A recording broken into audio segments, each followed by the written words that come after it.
नमस्युद्धेभ्यः। मंगलम भगवान वीरो मंगलम गौतमो वने मंगलम कुंदकुंदाद्यो जैन धर्मोस्तु मंगलम। सर्वमंगल मांगल्यम सर्वकल्याणकारकम प्रधानम सर्वधर्माणां जैनम जयतु शासनम। अहिंसा परमो धर्म की, महावीर भगवान की। प्रातः स्मरणीय परम पूजाचार्य गुरुवर श्री विद्यासागर जी मुनि महाराज की जय।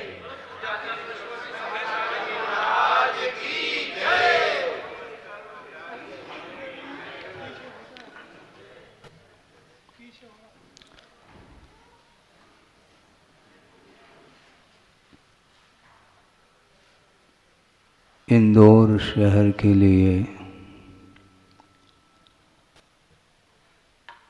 गुरुदेव ने क्या नहीं दिया। उनके सानिध्य में पंच कल्याणक 13 मंदिर, मेरा नहीं, 13 मंदिर बहुत होते हैं और सामूहिक रूप से उसका पंच कल्याणक गुरुदेव के सानिध्य में संपन्न हुआ और उनके कर्ण कमलों से ही वह सूर्य मंत्र उनके द्वारा ही दिया गया है। और उन्होंने सन 2015 में मुझे भी आशीर्वाद दिया था कि गर्मी में, शुरुआत की गर्मी थी, हाट पिपलिया में थे। उसके बाद उन्होंने कहा इंदौर प्रवेश करना, किंतु सर्वप्रथम समो शरण में प्रवेश करने के लिए उन्होंने कहा था। वहाँ पर गर्मी व्यतीत किया और उसके बाद चातुर्मास वर्षा योग भी संपन्न हुआ। उसके बाद पंच कल्याणक उनके सानिध्य में हुआ, पहले नहीं हुआ था, बाद में हुआ है। इसी प्रकार जहाँ कहीं भी गुरुदेव के जो प्रकल्प हैं, उन प्रकल्पों को हमारा दायित्व होता है, समाज का कर्तव्य होता है। आप लोगों के द्वारा ही सारे प्रकल्प पूर्णता को प्राप्त होंगे और केवल हम उन प्रकल्पों को देखने के लिए प्रतीक्षित हैं। हम ये ध्यान रखना है, करना आपको है और हम दर्शक बन करके देखेंगे और उसमें जो आनंद का अनुभव होगा वो शायद आपको नहीं हो पाएगा, ऐसा लगता है। आपकी भूमिका अलग है और श्रवण की भूमिका अलग है।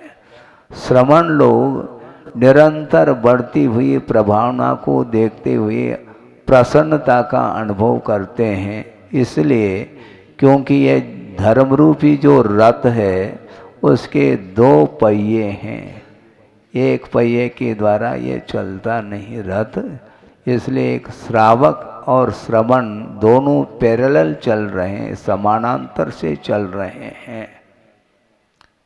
रेल ट्रेन चलती है, पटरी के ऊपर चलती है, किंतु पटरी समानांतर, एक बाल मात्र भी यदि मान लो उसमें अंतर आ जाए तो निश्चित रूप से ट्रेन चल नहीं पाएगी।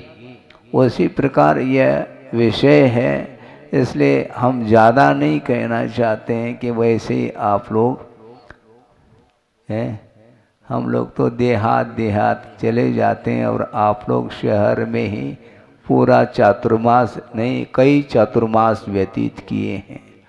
गुरुदेव ने गोमटगिरी में भी चातुर्मास किया था।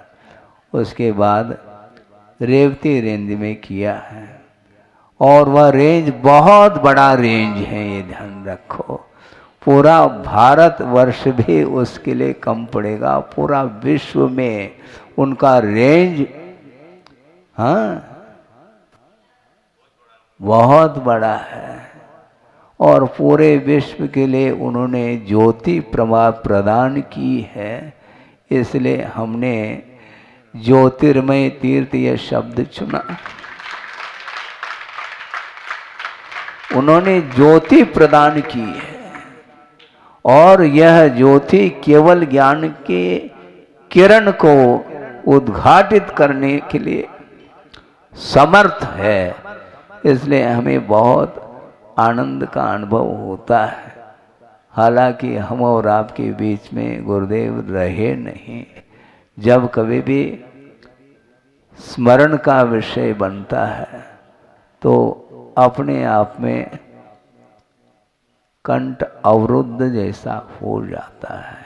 इसलिए क्योंकि उन्होंने जो दिया है, अब देने वाले कोई रहे नहीं, किंतु उनका ये कहना है कि भगवान ने दिया है, उसी प्रकार उनके पद चिन्हों पर चलते हुए अपने आप को उस ऊंचाई तक पहुंचाना है जहां तक वो पहुंच गए हैं। वहां तक पहुंचना है सबको।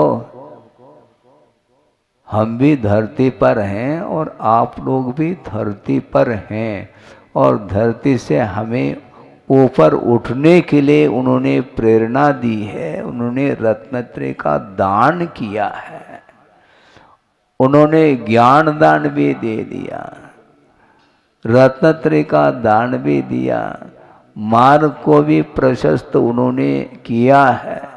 और कौन कितना अपने पवित्र भावना के साथ चल पाता है, उसके स्वयं की एक सामर्थ्य के ऊपर निर्धारित है। अपने अपने सामर्थ्य को बिल्कुल लगाते रहो, अपनी क्षमता को बढ़ाते रहो, ऐसा उनका कहना है।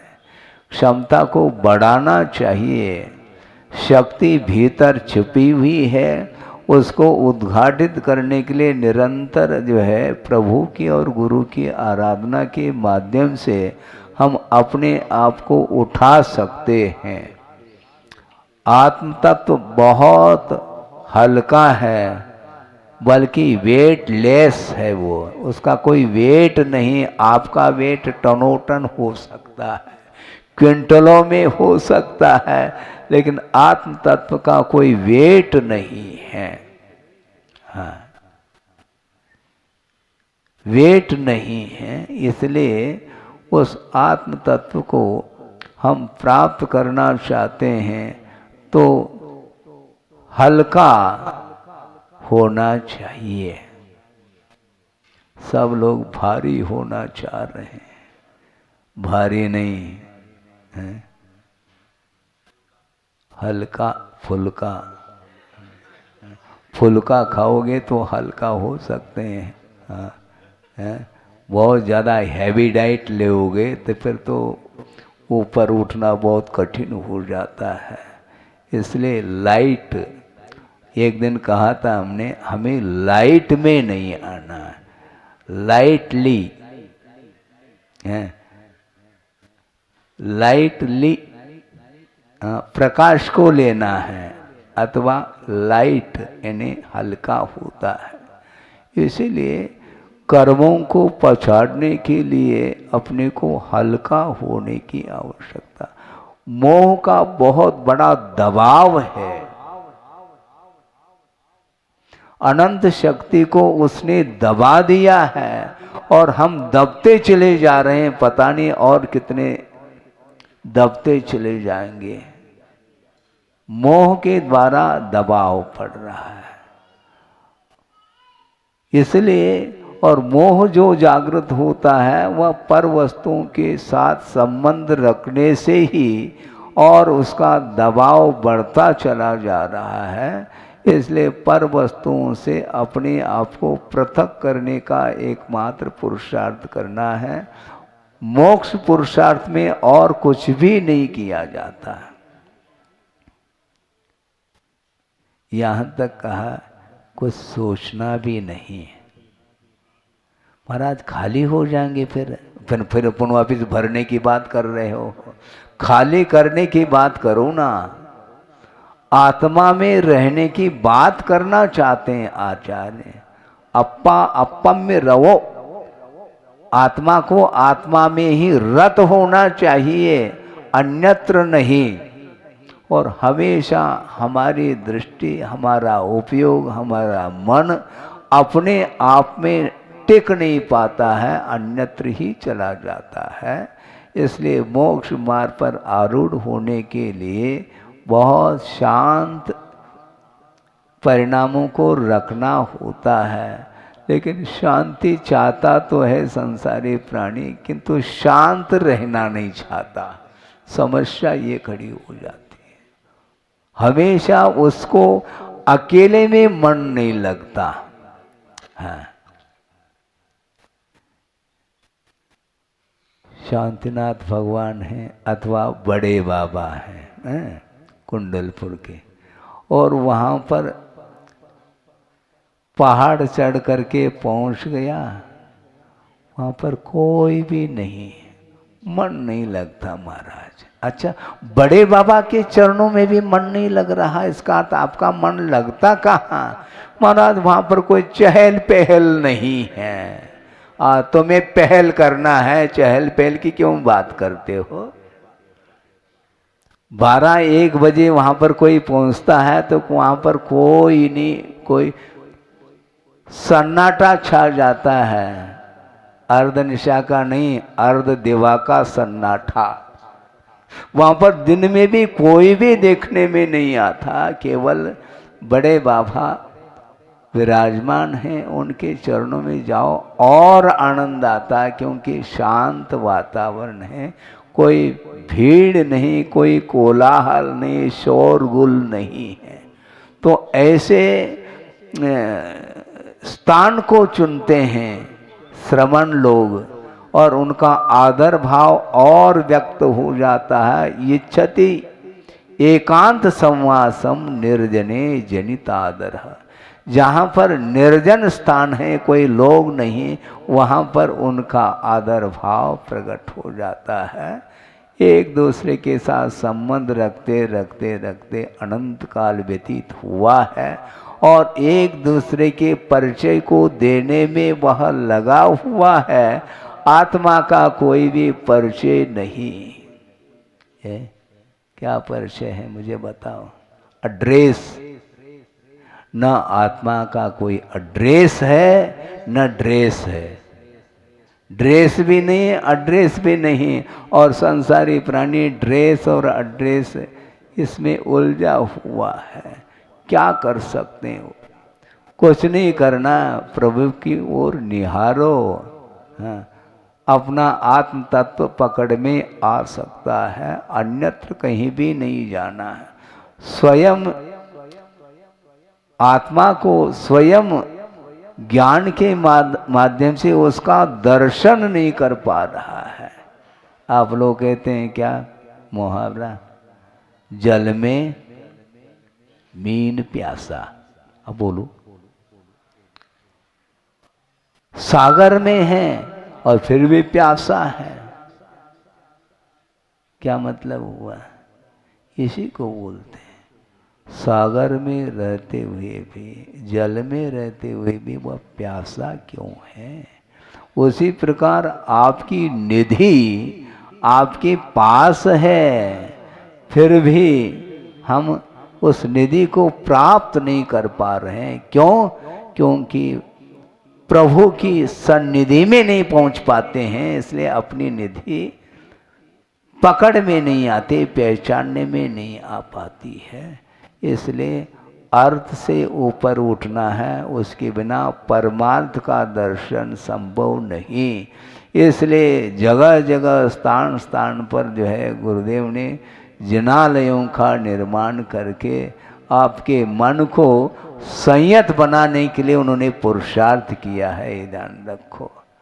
उन्होंने अपने उपयोग को तो केंद्रित किया, किंतु संसारी प्राणी का भी मन केंद्रित हो जाए, जो भौतिक चकाचौंध है उससे हट करके प्रभु के चरणों में 2-5 मिनट लगा ले अपने जीवन काल को, इसको ले करके उन्होंने पुरुषार्थ किया है और उसके माध्यम से दिगंत तक प्रभावना उन्होंने करी है।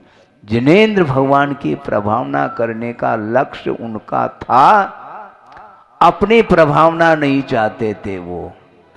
हाँ, अपनी क्या प्रभावना है, भगवान की प्रभावना करो, धर्म की प्रभावना करो, और धर्मात्माओं की वो दृष्टि जाएगी तो निश्चित रूप से धर्म प्रभावना होगी। इस प्रकार का यह विषय सारा सारा आगम में प्राप्त होता है। इसलिए हम अपने परिणामों को उज्जवल बनाना चाहते हैं तो बिल्कुल शांत बनाए रखिए अपने आप को। प्लेट लगाया जाता है, कृपया शांति बनाए रखें। इसका अर्थ क्या, कोलाहल है। ये ऐसा क्यों होता है, हमेशा बाहर की ओर उपयोग जाता है, इसलिए मन अशांत रहता है। क्योंकि बाहर उपयोग जाता है तो तुलनात्मक दृष्टि शुरुआत हो जाती है,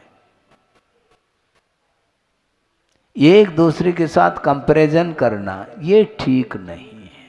अपनी निधि की ओर ध्यान दो, दूसरे के थाली में क्या है ये देख रहा है, अपनी थाली में क्या है ये देखो ना। क्या है?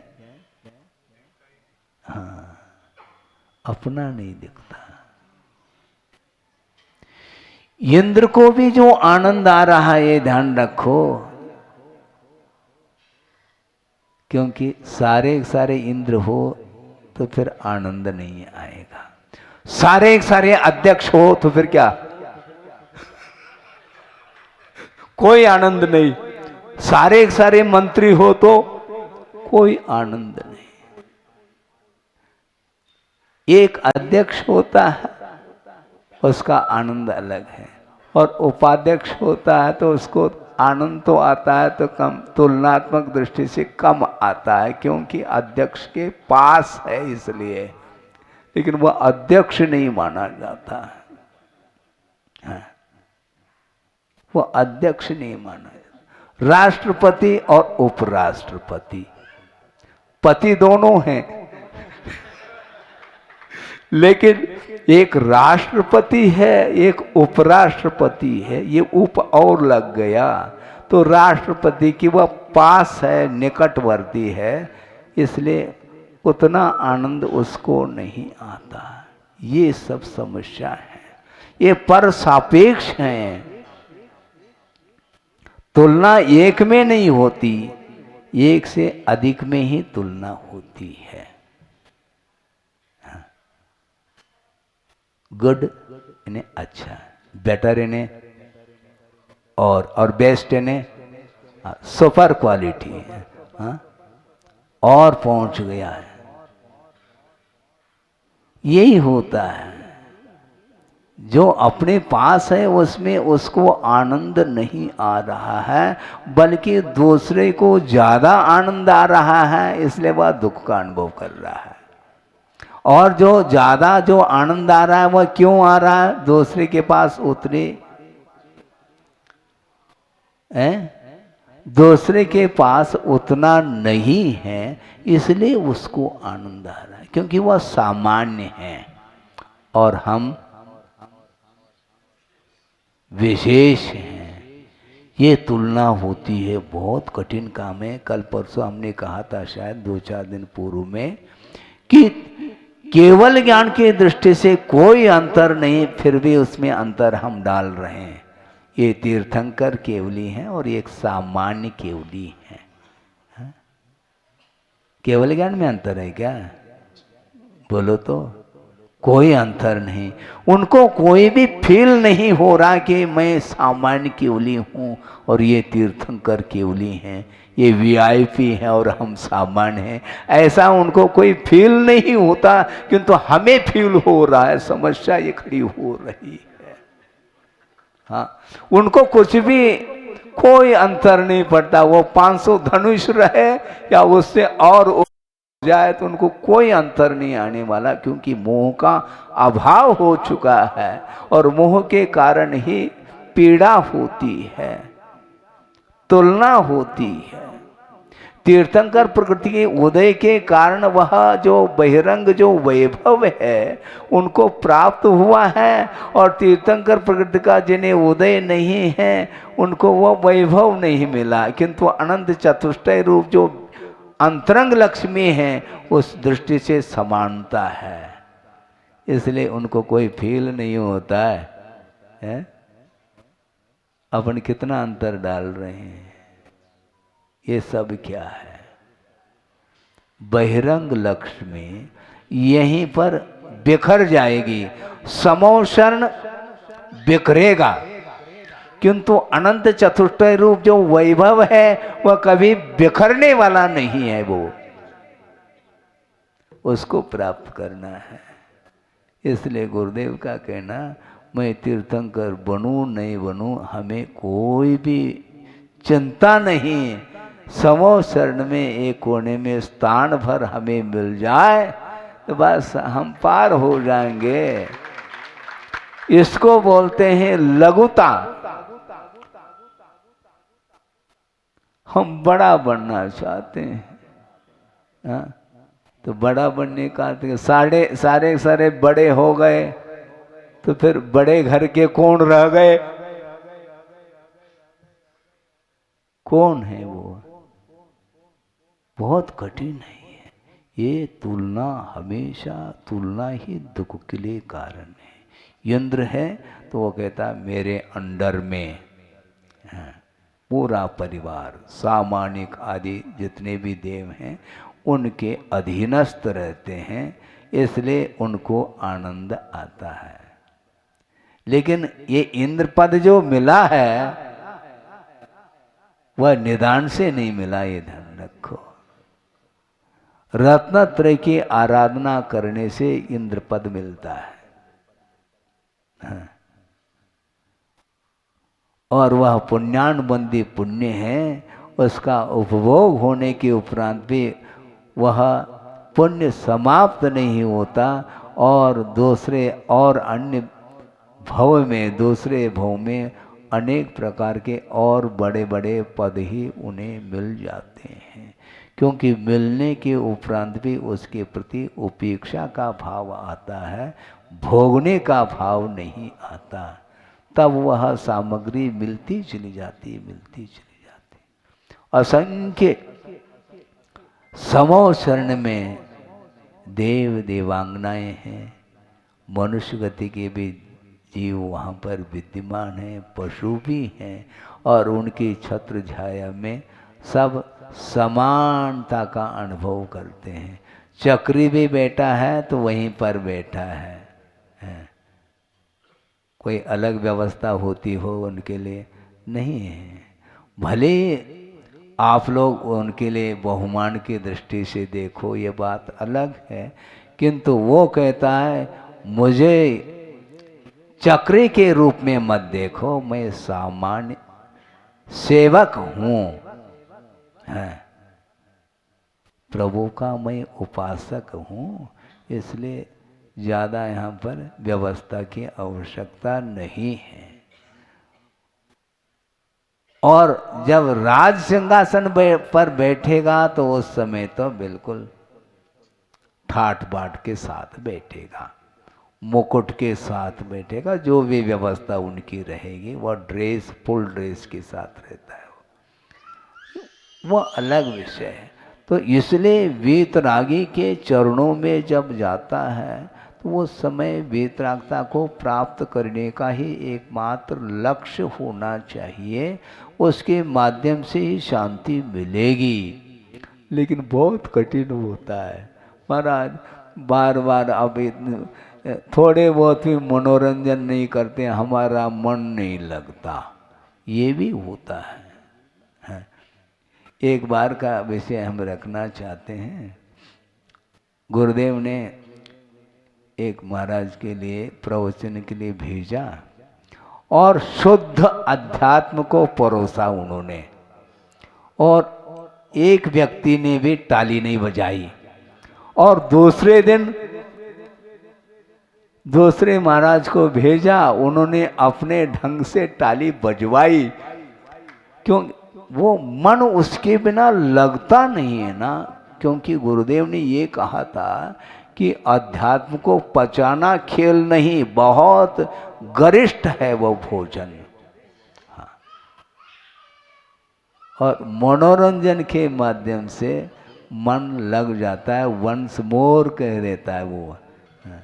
क्योंकि यही तो समस्या है, आकर्षण ये चाहिए। और जहाँ आकर्षण नहीं है, साम्य भाव की बात आती है, महाराज ये हमें तो नहीं रुचता, ये आप ही ले लो, हमारे लिए कोई दूसरा परोस लो आप। हाँ, हमें तो मीठी चीज़ अच्छी नहीं लगती, हमें तो नमकीन चाने, हमें नमकीन परोसो, ऐसा बोल देता हूँ। तो वो परोसना पड़ता है, क्या बात हो। कई प्रकार के श्रोता होते हैं, अपनी इच्छा को लिए हुए रहते हैं, उनको भी संतुष्ट करना पड़ता है। यहाँ तक कि आगम में लिखा है कि आचार्य भी कौतुक करते हैं, अप कौतुको, ऐसा कहा। अल्प कौतुक करना उनका एक गुण है, नहीं है तो श्रवण का भी मन नहीं लग पाएगा, आपका तो बहुत दूर की बात है। नवदीक्षित श्रमण है, साधु है, तो वो यदि मान लो गुरु के पास पहुंच जाता है तो शुरू हो जाता है मनोरंजन। क्यों? तो अभी नवदीक्षित है, उनके साथ गंभीर रहेंगे तो आ ही नहीं पाएगा सामने वो, और चिर दीक्षित आ गया तो एकदम गंभीर हो जाएंगे। यही है। ऐसा क्यों? बिल्कुल ठीक कहा। 40 साल का लड़का है और वो गोद में बैठना चाहे तो अच्छा नहीं लगता, लोग हंसेंगे, बिल्कुल बिल्कुल। और नाती वो तो गोद में ही अच्छा शोभायमान होता है ना। हाँ बिल्कुल, सिर पर भी बिठा लो तो अच्छा लगता है वो। यही है, ये इच्छा शक्ति जो है ना वो रुकती नहीं। इसीलिए आप लोग बहुत अच्छा काम कर रहे हैं, हमें भी अच्छा लग रहा है। और जिस प्रकार रेवती रेंज में विनम्र सागर जी ने वर्षा योग स्थापित किया और आप लोगों को जो उनसे आप लोग लाभान्वित हुए हैं, इसी प्रकार इंदौर शहर तो नहीं है, इतना बड़ा तो शहर नहीं है सतना, लेकिन उससे कम भी नहीं है। तो सदा अनुरक्त है, अपनी जैसी चर्या नहीं, अपनी रुचि के अनुरूप नहीं, किंतु गुरु के कहे अनुसार यदि चलेंगे तो ही वह विधिवत माना जाता है, नहीं तो रुचिवत माना जाता है। हम विधिवत चलना चाहेंगे, उन्होंने विधि सिखाई है, किस प्रकार मोक्ष मार्ग पर चलना होता है, किस प्रकार दूसरे को लेकर के चलना होता है, ये उन्होंने सिखाया है। इसीलिए उन्हीं जैसे उनके ऊपर उपकार कह रहे हैं आचार्य। सुनो तो, गुरु के ऊपर भी उपकार होता है क्या? गुरु और कुछ नहीं चाहते हैं बदले में, यह निरंतर जो है प्रभु के द्वारा बताया हुआ मार्ग, यह शासन निरंतर निर्दोष रूप से वह आगे बढ़ता रहे, यही उनकी एकमात्र उत्कंठा, भीतरी इच्छा रहती, और कोई भी इच्छा नहीं रहती। वो अपने आप को गुरु मानते ही नहीं। वो हमने उनको गुरु माना है, लेकिन वो कभी भी अपने आप को गुरु और दूसरे को शिष्य के रूप में वो स्वीकार करते ही नहीं। व्यवहार के क्षेत्र में दायित्व के अपेक्षा से, कर्तव्य के दृष्टि से वो कुछ करना चाहते हैं और कराने के लिए संकेत अधिक देते हैं, उनका वह कर्तव्य माना जाता है। इसके अलावा उनके अंदर कोई भी भाव नहीं रहता। एक हाइको गुरु ने दिया, गुरुदेव ने, कौन सा हाइको है वो? गुरु ने मुझे नहीं, गुरु ने मुझे गुरु समय दिया लघु बनने। सोचो, विचार करो, क्या कहना चाह रहे हैं आचार्य महाराज? गुरु ने मुझे गुरु समय दिया, ने बहुत समय दिया उन्होंने लघु बनने हैं। गुरु लघु बनना चाह रहे हैं और हम लघु होकर के भी गुरु बनने की बात करते हैं, ठीक नहीं है। सुन रहे हैं आप? गुरुदेव क्या कहना चाह रहे हैं और हमारी दृष्टि क्या होनी चाहिए, सोचो तो। वो स्वयं कह रहे हैं, ज्ञान सागर जी महाराज के लिए कह रहे हैं, गुरु ने मुझे गुरु समय दिया लघु बनने, क्योंकि लघु बने बिना कभी भी गुरु बन ही नहीं सकता। तीन लोक पर जाकर के विराजमान होना चाहो तो सबसे लघु बनो, उसके बिना, क्योंकि अभी हमने कहा था मोह का बहुत बड़ा प्रेशर है, दबाव है, और उस दबाव के कारण ही वह आत्म तत्व ऊपर उठ नहीं पा रहा है। अनंत शक्ति की धारक भगवान भी नहीं उठा पाएंगे, ध्यान रखो, क्योंकि हम उठना ही नहीं चाहते। एक और रजाई लेकर के ओढ़ करके सो जाते हैं तो कौन उठाएंगे? प्रतिदिन सुबह होते ही सूर्य उदित होता है, लेकिन लॉकडाउन है, भीतर है, आप बैठे हैं, एयर टाइट है ठंड के दिन में, और बस खिड़की और दरवाजे सब बंद, तो सूर्य क्या करेगा? खटखटाएगा क्या? उठ जाओ? नहीं। जो प्रकाश का उपयोग करना चाहता है उसके लिए प्रकाश सर्वत्र फैला हुआ है, और जो रजाई ओढ़ना चाहता है तो अंधेरे में रहना पसंद है उसको, वो क्या कर सकता है? इसलिए सूर्य प्रकाश का उदाहरण ले लो, अथवा नदी बह रही है, जलपान करना चाहो तो कर लो, नहीं करना चाहे तो आपकी मर्जी, हमारी कोई अर्जी नहीं है। एज यू लाइक, हाँ, आपके ऊपर है, वो बह रही है, क्योंकि बहना उसका स्वभाव है, वो बहती चली जा रही, बह रही है, किंतु हम बहरे ठहरे, उसका उपयोग ही नहीं कर पा रहे हैं हम। कौन क्या कर सकता है? इसलिए अनंत शक्ति के धारक होने के उपरांत भी हम लोगों को अभी तक जगा नहीं पाए भगवान, ये ध्यान रखो। अनंत गए हैं तो अभी भी हमें यहीं अच्छा लग रहा है, तो वो कह रहे हैं कि जैसे आपकी इच्छा, हम जा रहे हैं, हम थक गए हैं। संसार थकता नहीं। गुरुदेव ने एक बहुत बड़ी बात कही थी, उसको कह करके पूर्ण कर लूं, कि महावीर भगवान को निर्वाण प्राप्त होकर के कितना समय व्यतीत हुआ?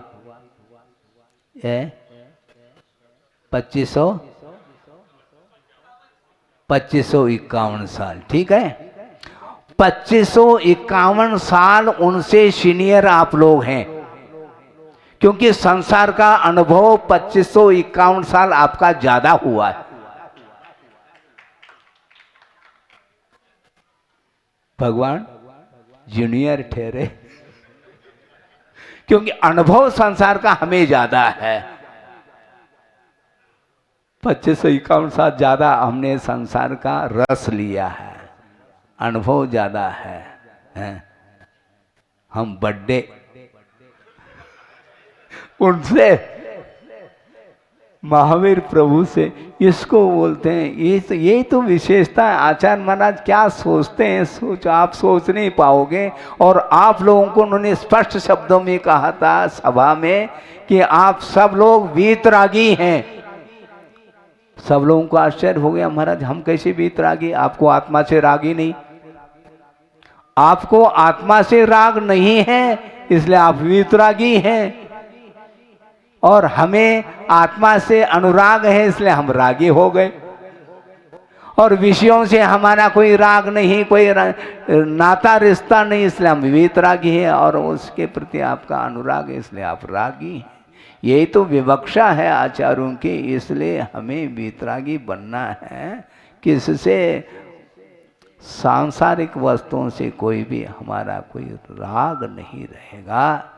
इसको बोलते मोक्ष मार्ग, अध्यात्म। इसलिए ज़्यादा नहीं कहना चाहता हूँ। आप दूर दूर से आए हैं और मैं भी बहुत दूर से आया हूँ, क्योंकि संसार में अनंत काल से परिभ्रमण करता करता करता न जाने कितने पर्यायों को धारण करता आया हूँ। मैं भी दूर से आया हूँ। कई बार चौके में कहते महाराज हम बहुत दूर से आए हैं।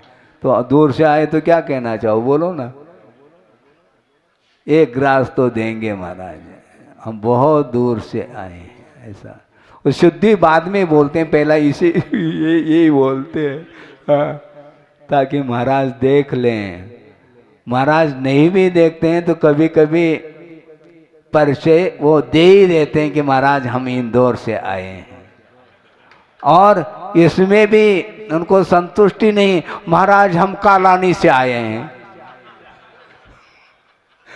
अपने अपने कॉलोनी का भी परिचय दे करके चले जाते हैं। इसलिए कभी कभी लेना पड़ता है, क्या कर सकते हैं, क्योंकि भक्त को बनाए रखना है। क्योंकि भक्त यदि नहीं रहेगा तो फिर भगवान है। एक बार कहा था आचार्य महाराज ने, समो शरण की शोभा भगवान से है, और भगवान यदि नहीं है तो समोशरण की शोभा नहीं, और समोशरण नहीं है तो भगवान की क्या शोभा। ये उन्होंने ये कहा था, क्योंकि इसमें सापेक्ष कथन है। हाँ, समोशरण में कोई भी नहीं है तो कैसा लगता मुझे बताओ। भगवान है होते हुए भी अच्छा नहीं लगता है? सोना सोना सा लगता है। कई बार कहते महाराज विहार करने के उपरांत यहाँ पर मन नहीं लगता, क्यों, शांतिनाथ भगवान के हमारे साथ आ गए क्या? नहीं, शांतिनाथ भगवान तो वहीं पर खड़े हैं, लेकिन वो हैं, कोई है ही नहीं वहाँ पर। इसी को बोलते हैं चहल पहल। इसीलिए ये होता है अनुराग, इसी को धर्मानुराग बोलते हैं।